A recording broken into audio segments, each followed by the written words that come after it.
எவ்வளோ நாள் தான் புரோட்டா சால்னான்னு சாப்பிட்றது, இன்றைக்கி கொத்து புரோட்டா பண்ணிட வேண்டிதான் அப்படின்னு களை இறங்கியாச்சு. அதுக்கு ஃபஸ்ட்டு ஒரு பேன் எடுத்து கொஞ்சோண்டு கோகனட் ஆயில், அதுக்கப்புறம் இஞ்சி பூண்டு பேஸ்ட், கொத்தமல்லி புதினா, கருவேப்பிலை எல்லாம் போட்டு ஒரு க்ரீன் சில்லியும் கட் பண்ணி போட்டாச்சு. அதுக்கப்புறம் ஒரு ஆனியன், டொமேட்டோ கொஞ்சோண்டு கட் பண்ணி போட்டாச்சு.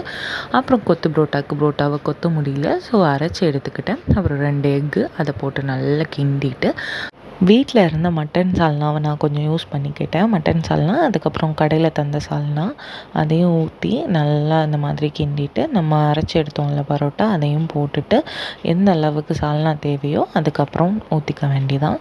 அதுக்கப்புறம் நல்லா கட்டி கட்டியாக தான் இருக்கும், நம்ம நல்லா கொத்தி எடுக்கணும். அப்போது கொத்து புரோட்டா சூப்பராக வந்துடும்.